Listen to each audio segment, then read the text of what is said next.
members Engstrand, Here. Walsh, Aye, here. Edberg, Present. Jones, Here. and Bean. Here. Thank you. Next is approval of the minutes of the February 9th, 2021 closed city council meeting. Are there any corrections? Walsh moves to approve. Jones, second. Seconds. I have a motion and a second. The clerk will call the roll. Council members Jones, Aye. Bean, I'm going to abstain since I missed the beginning. Engstrand, Aye. Walsh, Aye. Edberg. Aye. Thank you. Motion passes. Moving on to approval of the minutes of the regular city council meeting on February 9th. Again, are there any corrections? Move to approve, Madam Mayor. Jones. Walsh will second. I have a motion and a second. The clerk will call the roll. Council members Jones, Aye. Engstrand, Aye. Edberg, Aye. Bean, I'm going to abstain again. Walsh. Aye. Thank you. Next is approval of the agenda.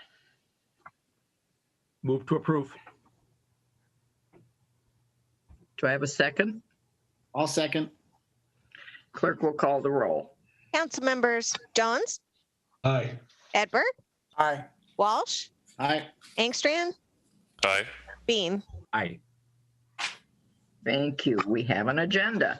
And moving on to the first item on that agenda, under visitors and presentations. Tonight, we're going to hear from Connie Talon, our environmental specialist water resources engineer on the surface water management plan.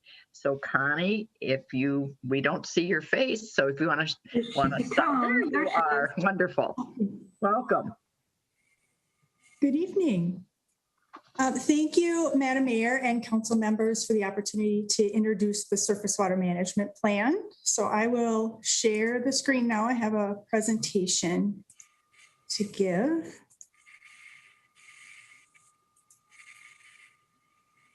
Can everyone see that? Yes. Oh, wonderful. So I will start off with a brief history, and then I will introduce each chapter of the plan. Per Minnesota Statutes 103B, local units of government in the 7-county metro area shall prepare and implement a comprehensive surface water management plan. In 1992, the Minnesota Board of Water and Soil Resources developed rules for the plan, plan content, which are found in Minnesota Rules 8410. These local plans must meet the requirements detailed in Minnesota Statutes 103B and Minnesota Rules 8410, and must also be consistent with Watershed Management Organization, or what I'll call WMO plans that have jurisdiction in the city. And as you probably are aware, White Bear Lake is within 4 WMOs: Rice Creek Watershed District, Valley Branch Watershed District, Ramsey Washington Metro Watershed District, and Van Ness Lake Area Water Management Organization. Previously, local plans were standalone documents and were required to be revised within 2 years of a WMO watershed management plan update. And because we are in 4 watershed districts, those WMO plan updates were separated, so they weren't on the same 10-year schedule. So it was very difficult for cities such as White Bear Lake that are within more than 1 WMO. The city's plan has not been updated since 1997, in large part because the plan would have been in an almost constant state of revision. So to solve this problem, local surface water management plan updates are now on the same schedule as comprehensive plan updates. And consequently, the local surface water management plans are now incorporated into the comprehensive plan as either a chapter or an appendix item. So in our case, our local surface water management plan, once it's been adopted by council, will be an appendix to our comprehensive plan. So chapter 1 of the plan describes the purpose and scope. And as I mentioned, this plan must meet the requirements detailed in Minnesota Statutes 103B and Minnesota Rules 8410, and also be consistent with the WMO plans, adopted county groundwater plans, and the Met Council Water Resources Policy Plan. And so we are in 2 counties, Washington and Ramsey, and Washington County is the only one with an adopted groundwater plan. So they review our plan. I did also send it to Ramsey County in case they wanted to review as well.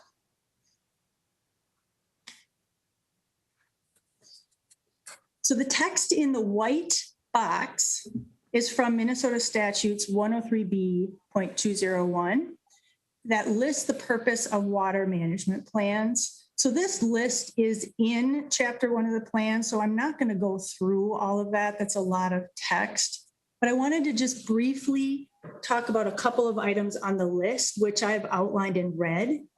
So the first one is minimizing public capital expenditures. This plan includes numerous references to collaborations with other agencies, as well as seeking out grants in order to minimize expenditures.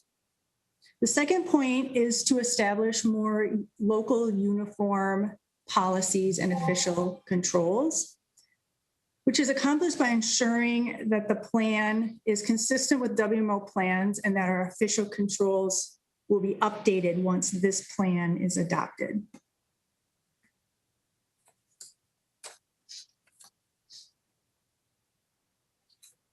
So for chapter 2, that is the physical setting, describes the physical setting.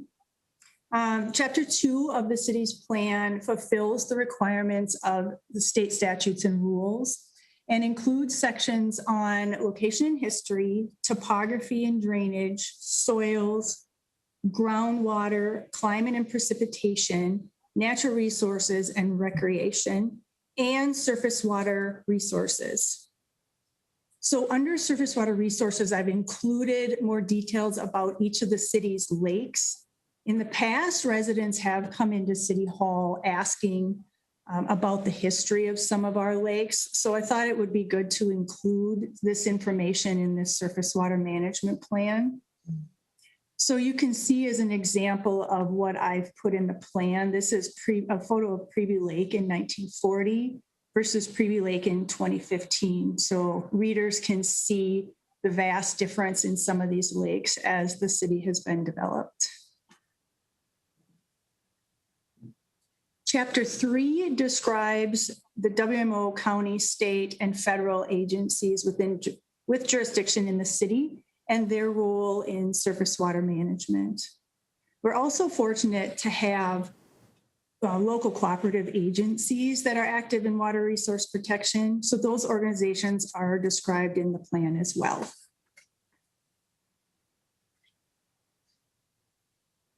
As per the requirements of Minnesota Rule 8410, Chapter 4 identifies existing and potential water resource related problems, or what I call issues, in the plan. This is one of the more important, I think, chapters in this plan.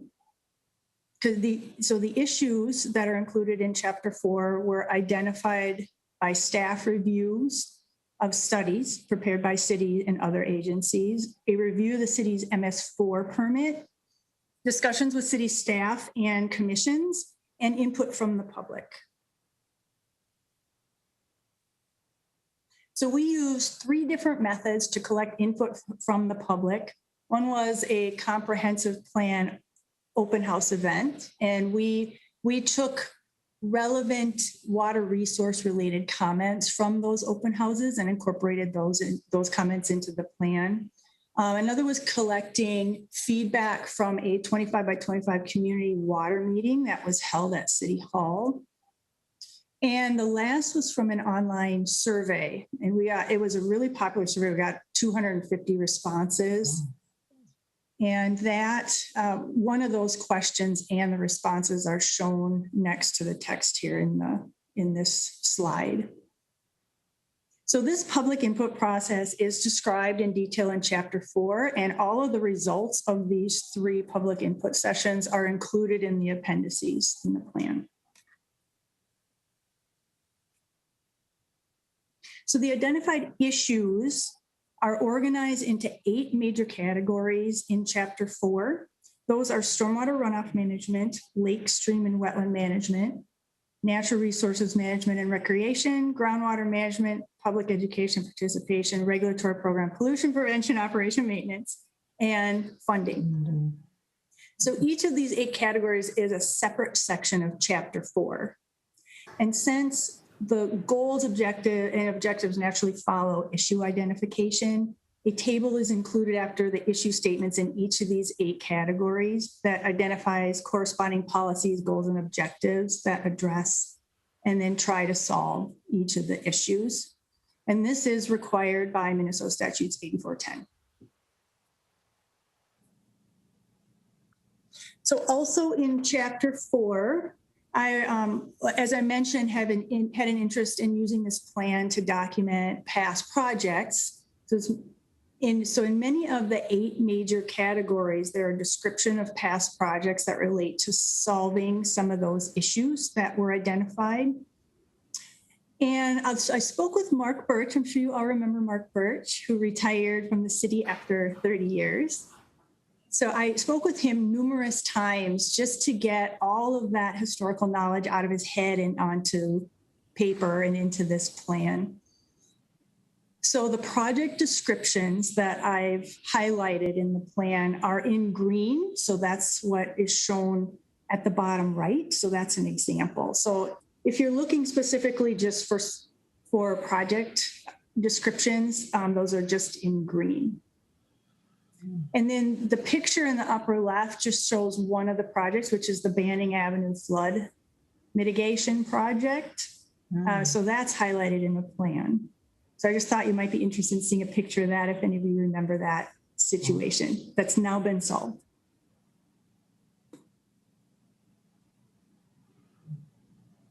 So as per the requirements of Minnesota Statutes 103B and Minnesota Rule 8410, Chapter 5 describes the program's activities and collaborations relevant to the implementation of the objectives that we describe in Chapter 4. And it also identifies the roles of the city and other agencies involved in surface water and groundwater management. So each number objective that we created in Chapter 4 based on issues, those are what form the basis of the implementation plan, which is Table 26 in Chapter 5. This table, all these objectives are what the city would ideally plan to implement over the 10-year timeframe of this plan. So this is a screenshot of Table 26 directly out of the plan. So it includes the objectives identified in Chapter 4, along with responsible departments, potential partners, costs, timelines, and potential funding sources for each objective. So a few of the years are hidden in this example because in order for it to fit on this slide. And the objectives that are highlighted in green, as you can see at the bottom row, those I'm identifying as lower priority. And that would maybe become higher priority if there's additional funding found. So the non-structural, programmatic, and structural objectives to the identified issues they include all MS4 program elements in this table as well. So this is an extensive table. It's 17 pages long, but it includes everything from our MS4 program and CIP. So Table 27 in Chapter 5 is the capital improvement plan. So this table includes only those items from Table 26 that are actual capital projects or major maintenance tasks, such as pond cleaning. So these items ultimately from table 27 would be included in the overall city's CIP plan. And I do want to stress this is a planning document. So as I noted in chapter 5 of the plan, table 26 is a comprehensive list of implementation activities, assuming full funding, which is currently beyond the city's resources. So project and program items identified in table 26 may or may not be budgeted depending on available funding. However, it is still important to include all possible projects in this plan, as grant funding is sometimes only available for projects identified in local surface water management plans. So I wanted to make sure I have everything we could possibly ever want to do. I'm sure there's some I missed, but not meaning that it will occur, but if we have a better chance of getting funding if it's in there. So chapter 6 describes the formal plan review and adoption process as well as the amendment process. So the plan review and approval process is summarized in this slide in that white square. And items 1 and 2 have been completed so far.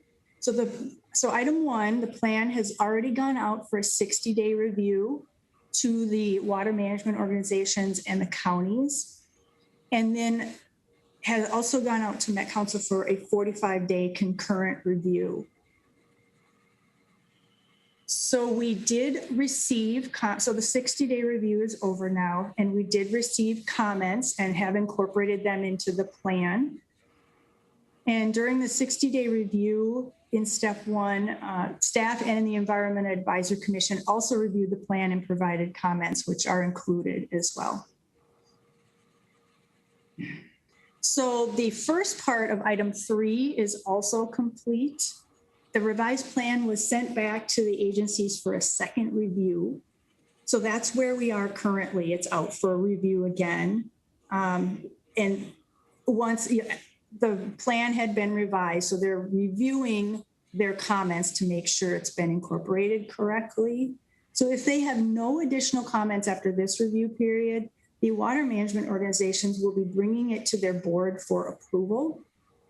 And then once all of the water management organizations have approved the plan, then it would go to, then City Council must formally consider and adopt the final plan through council action within 120 days. And then we need to amend the official controls if they are not consistent with the plan, and those need to be amended within 180 days.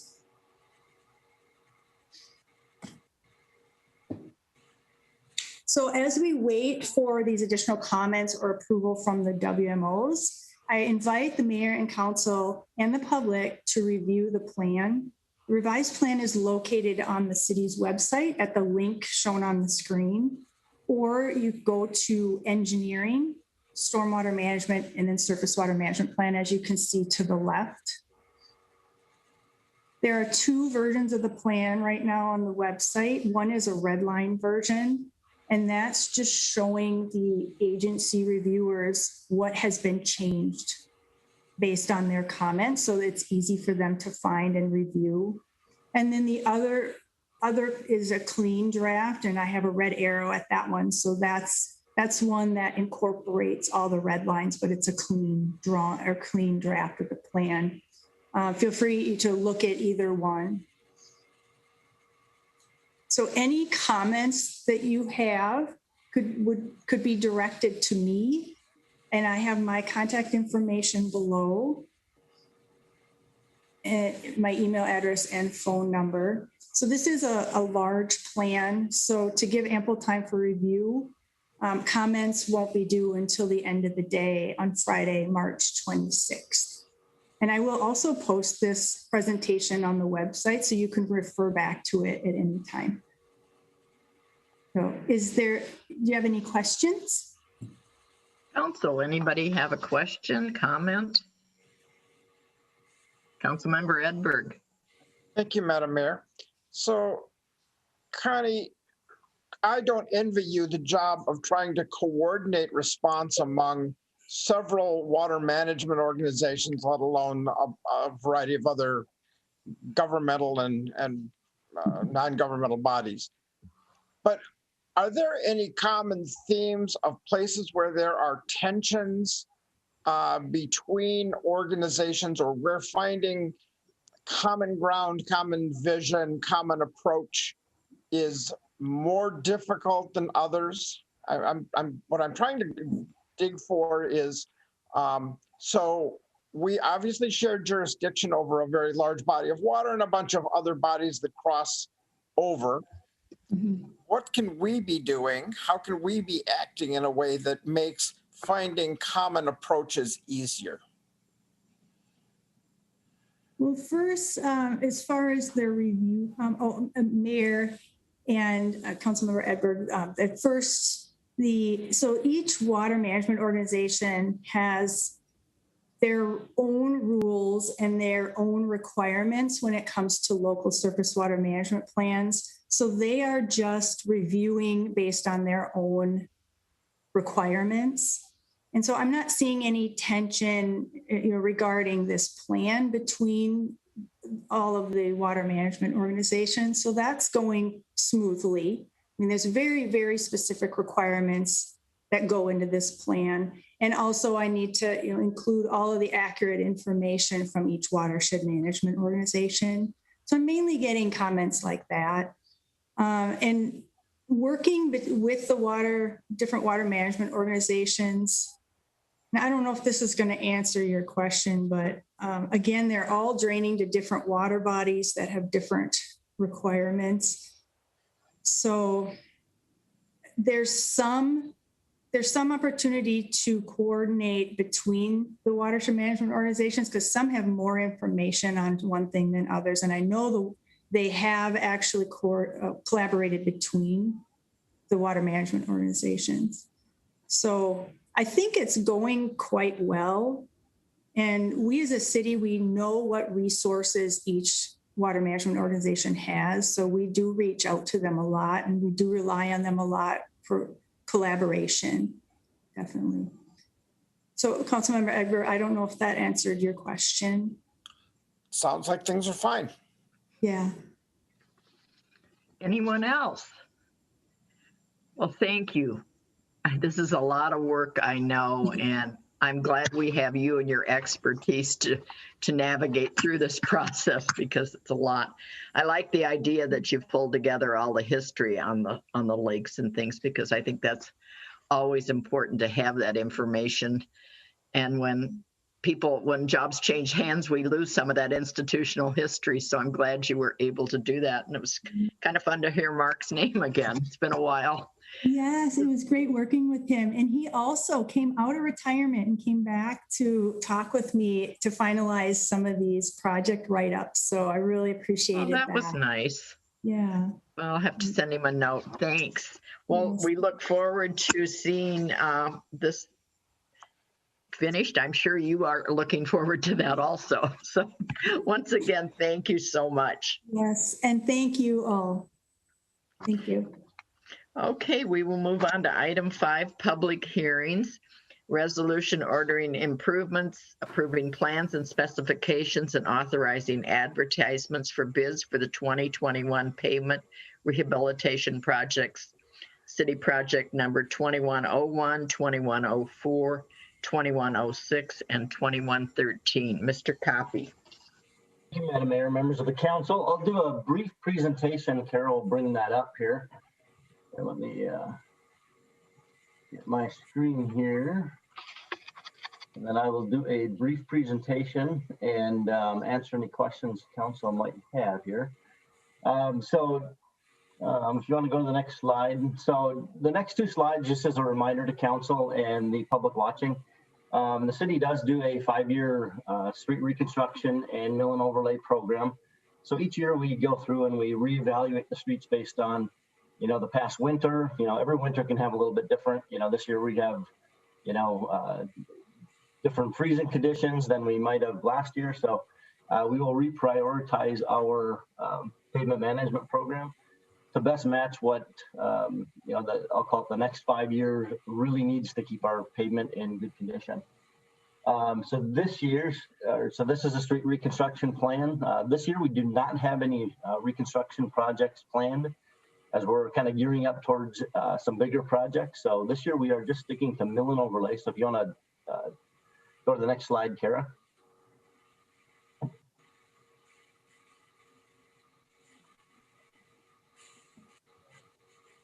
All right, so this is the this is the 5-year mill and overlay plan. You can see we look at the city in its entirety and try to prioritize, based on any budget that we work with council and our finance department to best fit the city's financing.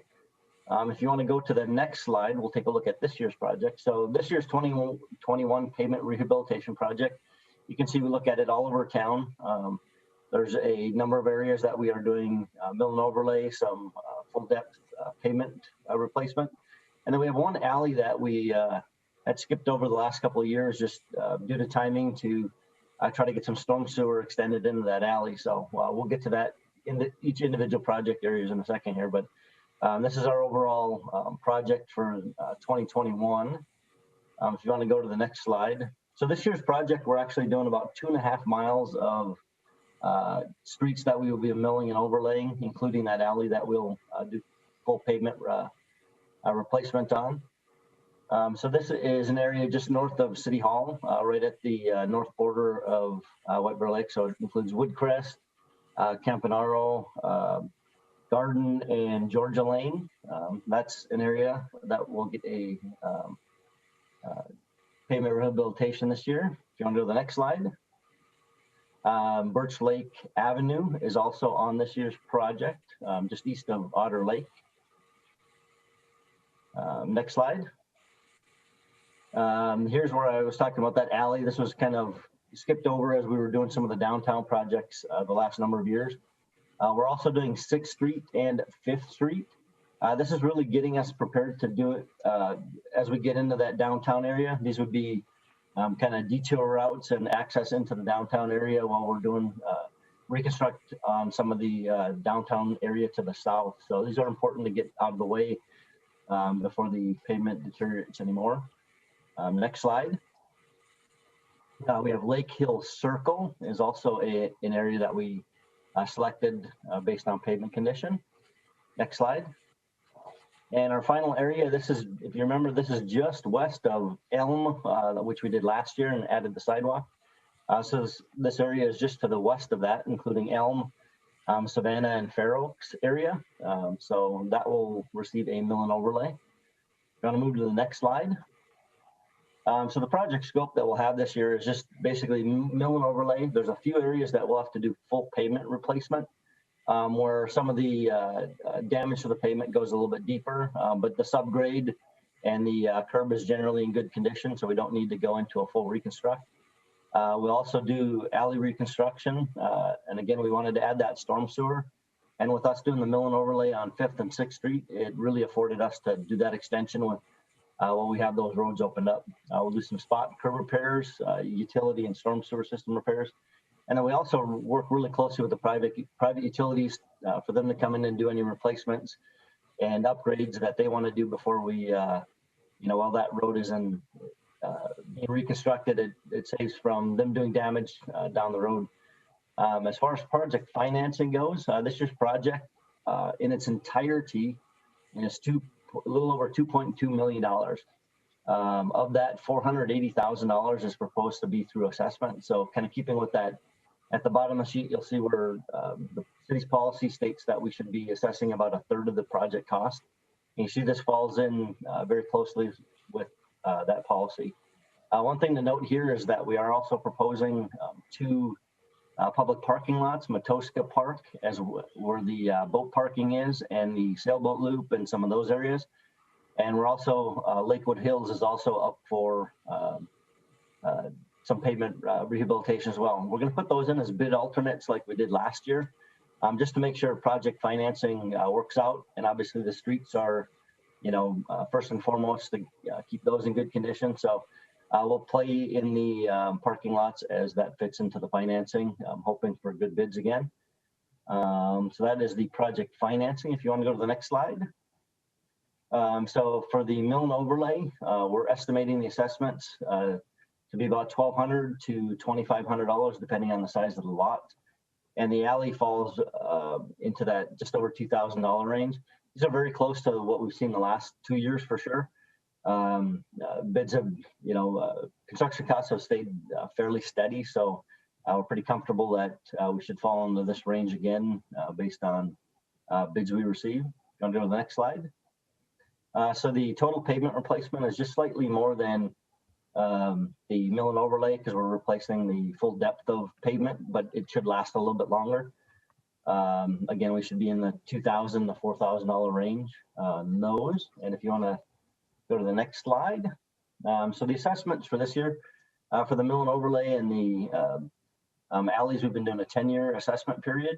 The interest rate would be that 2% over our bond rate that our finance department gets when we go for our bond issuance. And these would all be payable in your 2022 taxes. Go to the next slide. So project schedule, if you remember at our January 26th meeting, council received the feasibility report and ordered the public hearing, which we would be having tonight. Tonight we would have the public hearing and order the project and approve plans and specs at the bid date. Hopefully, if council desires to move forward, we would open bids in March, award in April, and as soon as we can get going in the spring, that we would be going on with construction. Next slide. So right now, or the recommended actions tonight would be to hold the first to hold the public improvement hearing and hear any public input on the project. And if council so chooses to move forward, they would approve the resolution ordering the improvements, approving the plans and specifications, and authorizing staff to go out for bids. We're doing this in this process is required by Chapter 429 of the state statute, so we're following a very specific process. So with that, I would be happy to answer any questions council might have.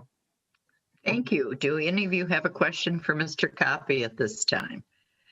Council, if not, I will open the meeting up to the public that have questions on this project.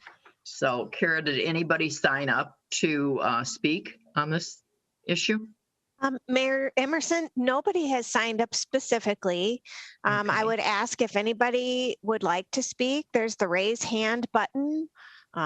Please feel free to speak at this time by raising your hand. If you have any comments. I don't know where the raise hand button is, sorry. There. Good job. So if you'd state your name and address for the record, please. Yes, ma'am. I am Claire Starzinski Wallace. There's a P in there too, as you can see. And the address is 1759 Elm Street. So I'm chiming in on that property.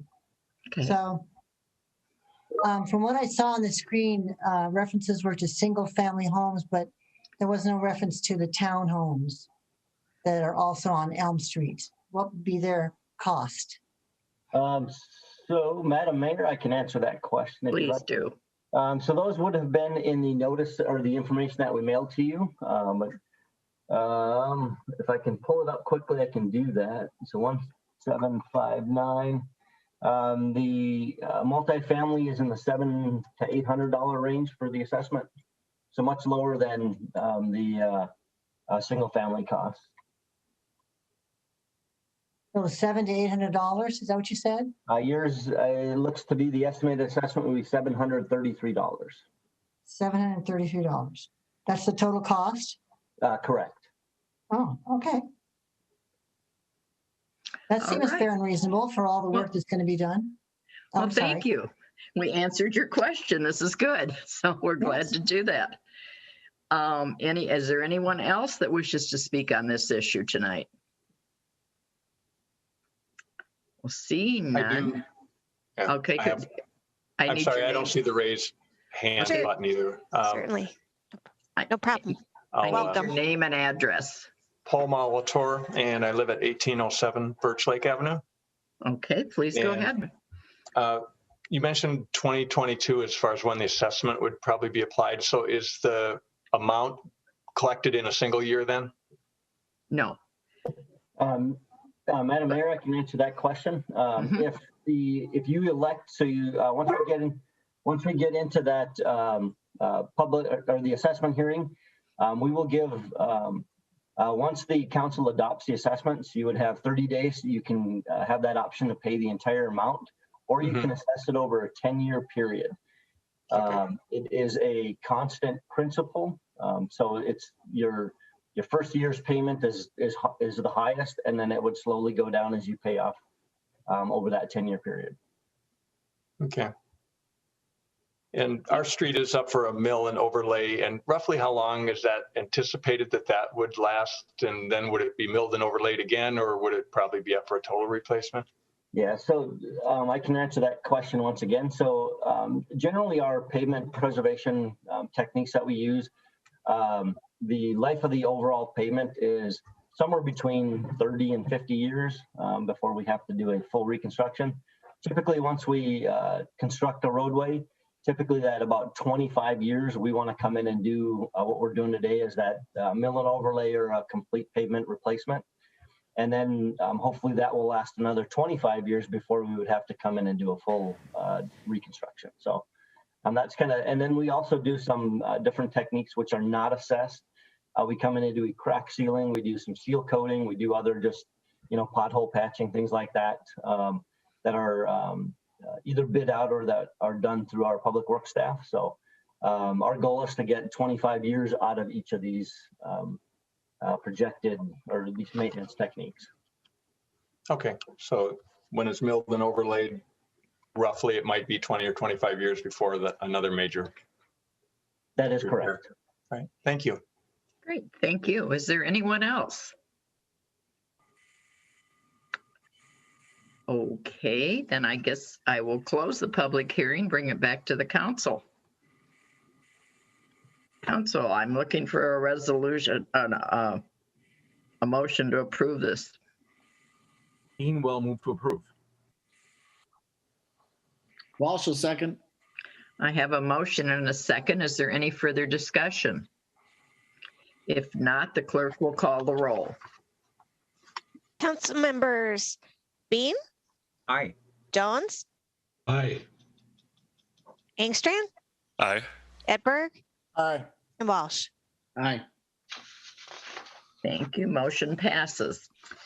All right, moving on to new business 9A, resolution approving a rental agreement with Comcast Cable. Ms. Heinecker. Yes, thank you, Madam Mayor, members of the council. It's the resolution itself was taken off of consent as we initially deliberated because I wanted to take this opportunity to update council a bit on where we're at with the franchise approval process. So what we're asking council to consider, at least for tonight, would be simply to once again extend Comcast's lease at our Bel Air Center at its current, the current lease rate, which is $10.17 per square foot, and have that extension go for an additional 6 months as we await the finalization of that franchise agreement and its adoption. At that time, we will then undergo negotiations with Comcast for a longer term agreement. This has been before council a few times now. We've had a few extensions in response to extensions that we've had for our franchise agreement, as council is aware. And I'm happy to report that we did get an update today in speaking with Tim Finnerty of SEC and the attorneys that have been working on this process, that they have now come to a mediated settlement with Comcast. They were very pleased with the process. They felt they had a mediator, actually because of our ability to operate through Zoom, a mediator well-versed in this topic out of, I think it was Vermont or Virginia. I can't remember which one. I know it started with the V. Nevertheless, someone that has expertise in this area, and I think both sides, as was reported by Mr. Finnerty, it felt we're satisfied with the process. And again, happy to report that they've arrived at a mediated settlement. They hope to finalize a franchise document by the end of this week. The document is big. It's about 75 pages. And so it will be before the council the month of March for consideration. So we expect it is going to be an adopted, we need to adopt that by ordinance. And because of the timing of all of this, they've had some illnesses as a result of COVID, and there have been delays, but they're right there at the finish line. But they do have hopes to have it adopted by the cities by April 1st, which is when it would take effect, which would mean that we would have our first reading at the first meeting in March and second reading held just 2 weeks after, as opposed to what we traditionally would have a month in between. So a bit off topic for what is being considered for tonight, but it was an opportunity to let you know where that's at. At our next meeting, we will be inviting the attorney that's been representing this negotiation, as well as Tim Finnerty, who the two of them will present or outline the different tenets of the franchise agreement. I know traditionally we would do that at our second reading, but we want you to have a thorough understanding of what it would involve.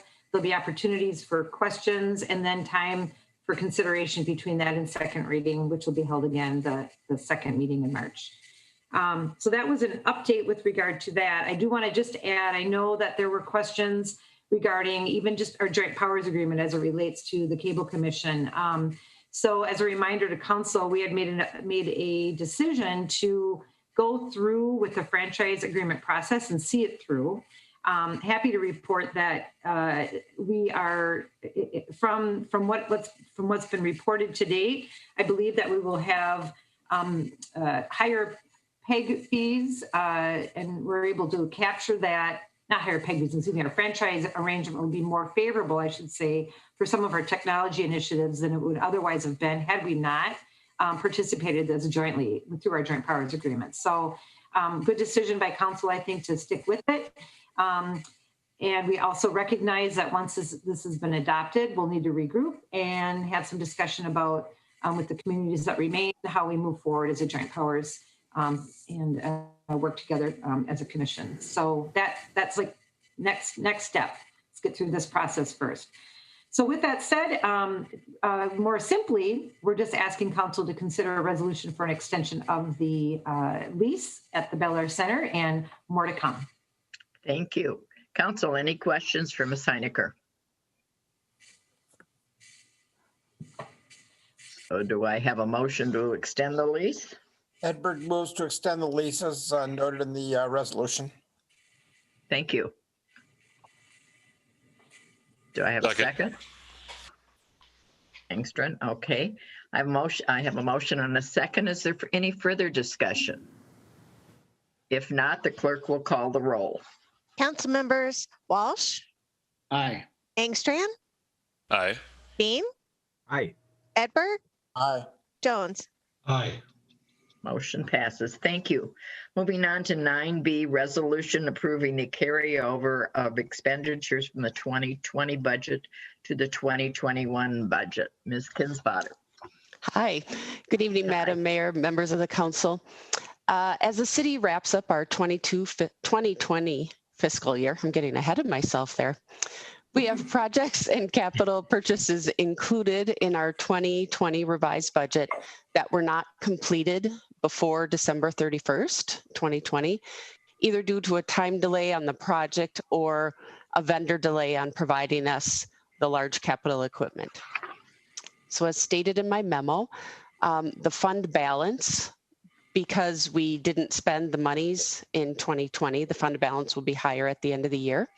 And so by carrying over these expenditures, the fund balance would then pay for these expenditures.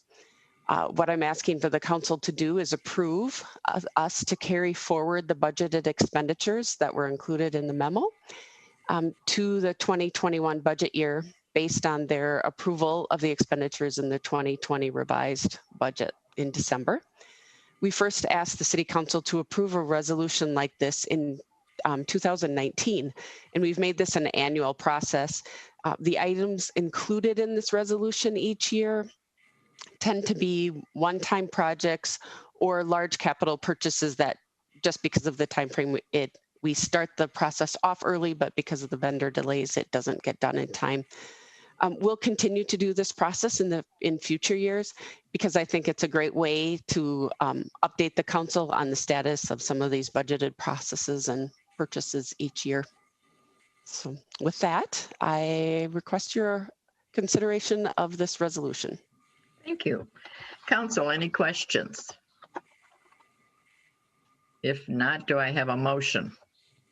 Move to approve, Madam Mayor. Jones? Do I have a second? Edberg seconds. I have a motion and a second. Is there any further discussion? If not, the clerk will call the roll. Council members Engstrand, Aye. Walsh, Aye. Edberg, Aye. Jones, Aye. Beam. Aye. Thank you. Motion passes. Moving on to discussion, the recodification process, acceptance of proposed modifications to Article 1, general provisions of the municipal code. Ms. Yes, Heinecker, are you Mayor. doing this? Yes, ma'am. Thank you, Mayor, members of the council. This was put under discussion. We are asking you to accept, the draft as was presented by staff. There is no formal resolution for adoption. I wanted to take an opportunity just to remind council of a process that we're undertaking and we're launching. Really, the council's involvement tonight, but this will move forward through the year and into 2022. It's going to be a long process. A lot of work has already gone on behind the scenes at the staff level with in all departments as we review our code. As council knows, we have many sections in our code that are quite outdated with reference to things that are no longer material for the city of White Bear Lake, are maybe 20, 30 years ago. And there's still reference, I think, to dance halls, for instance, with our code. So things like that will be cleaned up, but there will also be more substantive changes to our code. And there will be consideration to policy that council will need to be deliberating over. However, the majority of that which is included in our code that will be updated is not as substantive as much as it is just language. And so our process has been, we've been working with MuniCode, and I think, Kara, I'm looking at Kara because she's been launching this program. It's been at least a year that we started working with MuniCode. And then they went through and did some initial review and highlighted sections for us. And then from there, we're going through each one individually. And as they're ready, we're having them reviewed by our own city attorney before we have it go to council. And that's for all sections of the code outside of our zoning code for process at this time. And for those items that we believe require more discussion, we'll put that under discussion. Let's just say, for instance, we were talking about sidewalks in our ordinance. We'll want to make sure that that particular topic, when we get to it for revision, is brought to council, so we're sure we're still comfortable with how we're proceeding, and or whether or not we need to change our policy and approach. So that would be an example of items that we would put on the agenda for discussion as we move through this process. For those items, not unlike that which was included in this packet, that are more just procedural or minor language changes or just updating the language, those will be put under consent. And just it's an FYI to council, and under consent, it's just accepting. You're not approving it at this point, because of course, once we've gone through this entire review process, council is going to need to adopt the recodify the municipal code in its entirety, and recognizing that that is an enormous task if we do it just at once we've gone through it all, which is why we're just slowly going to be bringing these to you as they're complete, as a review's been completed. So that's with the that's with the section of the code that doesn't involve the zoning. So with that process, our planning department is doing its review, and then we'll bring those sections to the planning commission first, and then it will then move to council for final review. Again, we're going to be doing this in sections. So again, when I say review, When they're brought to council, it's not for adoption. We will be adopting it in its entirety at the end of this process. It will be for review and comment and discussion as needed. So that really was just why it was put under discussion this evening as we launch this and begin to involve council in this process. We wanted to remind you of that process. We have talked about this, I think, before, but it's been a long time coming because there's been a lot of work already done to date to get us to the point now where we can start presenting sections to council. Are there any questions that council might have at this time? Council, anyone have any questions, concerns about the process? Okay. It's going to be a big undertaking, but obviously it needs to be done. So Yes. We'll take it in chunks and we'll get through it. It's just, you got to start somewhere, right? So, all right, great. Thank you. well, then moving on, you might as well stay tuned. Moving on for communications from the city manager. Yes, thank you, Mayor, Council. I have a few, and then I'll defer then to both Ann and Paul for additional updates. But as Council may have noted, I listed out work session dates for the coming year. We had a lot of activity in January. I think we had maybe 3 special meetings. So in February, of course, we took a break right from that a bit. But I'd like to resume a monthly opportunity to meet with Council to discuss topics that are not upcoming agenda item. That is our tradition at our work sessions, is to discuss other topics that aren't necessarily coming up at the next item or next agenda. And our more immediately, our next meeting then we're hoping to have on March 30th, which is a Tuesday. We have 5 Tuesdays in March, so we are taking advantage of that by scheduling it on that evening. And moving forward, it would be the 3rd Tuesday of each month with the exception of July and December. Now, right now with COVID, it's been a much easier to schedule these meetings because we're able to, we're at home and we're chiming in and there isn't as much traveling. I recognize that as the year goes on, and we're very hopeful that there'll be more opportunity for traveling and being out of town. I can assure you that we have technology now that can help with that. If, in fact, you decide you want to participate and you are out of town, not just for work sessions, but in meetings to come, we have the ability now to have multimedia meetings where we can have both Zoom and in person. So that will accommodate those work sessions down the line if, in fact, you do have something that you need to schedule during that time. But it's certainly, there's going to be times where people just can't make it. Nevertheless, that's what we have before us. Unless there's any concerns, I'm happy to have that discussion with council. And but if not, we've kind of been sticking to those off Tuesdays at this time, in the past year at least, and it seems to have worked out pretty well. We'll still stay with our 6 o'clock start times for work sessions. I think that has also seemed to work. Thank you. Okay, and just a quick update on the Welcoming and Inclusive Community Initiative. We had, and pleased to have received, a number of applications. I was in the 20s. I think we had 25 applications. Mm-hmm.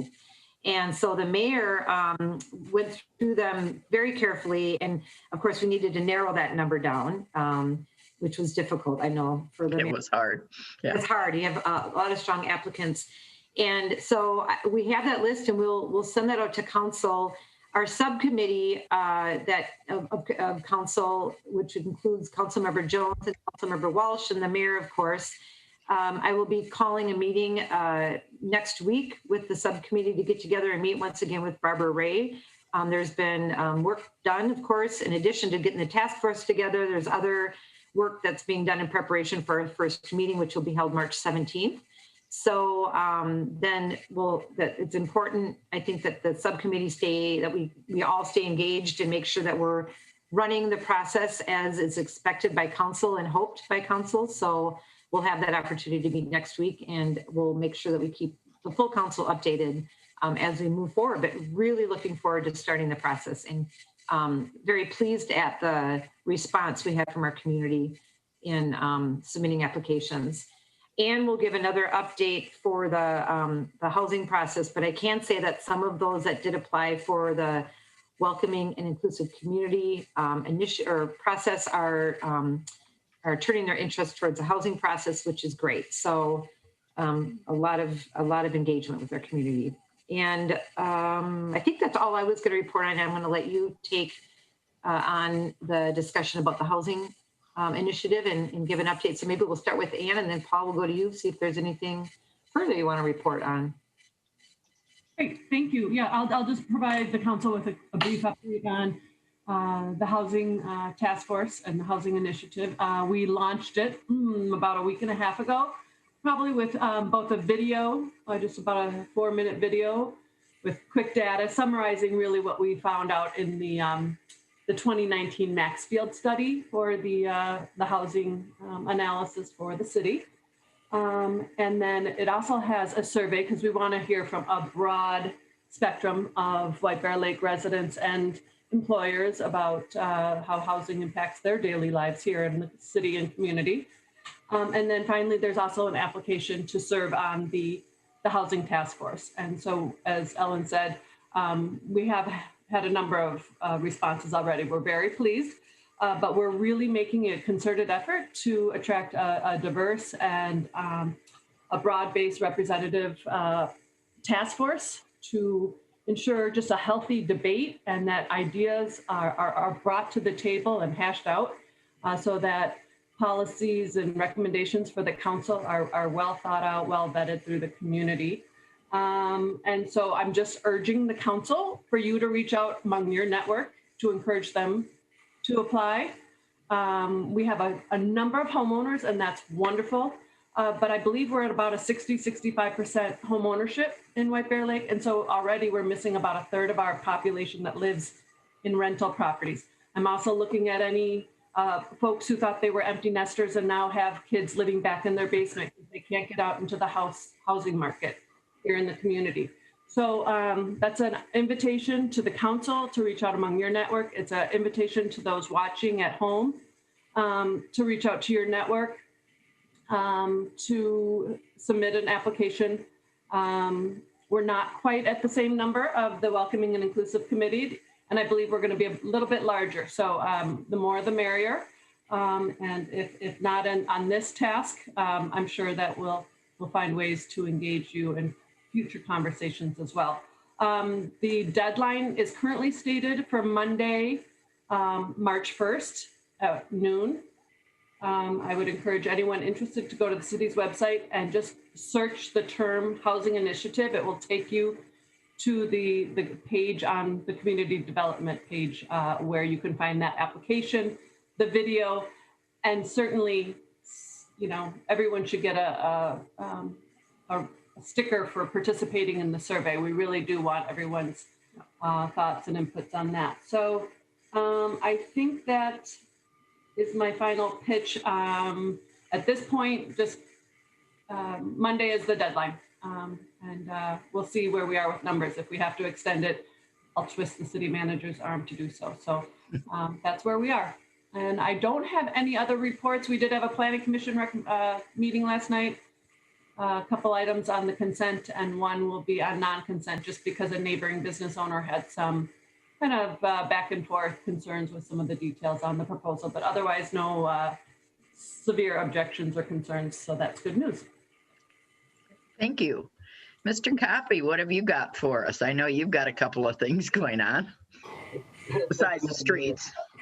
I got a couple items for council. First off, as we went through the cold snap and now that we're coming out of it, we're having a few water main breaks. So if you get calls or questions, concerns from residents, we are doing our best to, you know, oftentimes these are emergencies, just to remind the general public as well, but our staff can't always get out and knock on all the doors and get notices out to everybody immediately. They're trying to isolate the break, get that repaired, and as time allows, they will go and knock on doors and let residents know. So if you do hear anything, please direct them towards Public Works or Engineering, and we can definitely help them out. Secondly is the gazebo. Good news is the committee, Councilmember Jones sat on some initial meetings. I think we're moving in a good direction. We had a number of contractors and some structural engineers Brian Hansen, the architect that's serving on the committee, look at the gazebo. And per the wishes of the Historical Society as well as the donors, we've determined that the upper portion of the structure is structurally sound to be able to save. So we'll continue to be able to save that. We have confidence that it will be, serviced for many, many years and don't really have concerns. The lower structure that was originally placed 20, 25 years ago is in pretty poor condition. The floor structure is rotted, so we will be replacing all of that. We'll be replacing it with materials that will hopefully last a long, long time. So the next piece of this is we're getting some more detailed cost estimates. And we work with Troy Hillcrest, our city attorney, to go through just some contracting and the best ways. Ultimately, we kind of decided that it would be best for the city to take that task on to do the contracting and accept the donation. So I'll be working with council to accept that donation and authorize staff to go get official quotes to be able to move forward with that project. So more to come on that in the next meeting or two. And hopefully there are some supply chain issues as far as getting some of the materials. So we're going to do our best to get that done, by the end of June to help hopefully be with us as we celebrate Manitou Day. So be happy to answer any questions you guys have. Council, anybody got any questions about this? I'm just thrilled it's moving forward. And then do you have anything about the caboose? Madam Mayor, Rick is actually the one. Oh, that's right. You're not on that committee. But Councilmember Bean is on that committee, I believe. So I was going to pass it off here. Yeah. So you had a meeting, I believe. Right. We've had one meeting so far. It was more of an introductory meeting, so nothing. But we're moving forward. We're moving. Okay, good. Okay, well, I just have one thing I'd like. Did you have anything else, Mr. Coffey? I'm sorry. Did you have it? Nope, I do not have anything else. Okay. I just wanted to say to everybody, just please take the survey. And the council, if you haven't taken it yet, please go out and do it. I think it's important that we all take part in this. And then I'm going to speak on behalf of the council too at this point. I'd like to publicly thank our city employees who have worked tirelessly to make sure our city work gets done. They're doing a great job under difficult circumstances, and I just want them to know that their work is appreciated. I mean, they're just doing outstanding work. So I'm sure the council would agree with me on that, but I just wanted to put that out there to thank them again because they have been working very hard. And all of you department heads, kudos. You guys have done just an amazing job. So with that, I would entertain a motion to adjourn. Walsh moves to adjourn. Second. I have a motion and a second. The clerk will call the roll. Council members Jones, Aye. Engstrand, Aye. Walsh, Aye. Edberg, Aye. and Bean. Aye. Thank you. We are adjourned. Good meeting. See you later. Good night. Everybody. Thanks. Good night, everyone. Good night, everybody.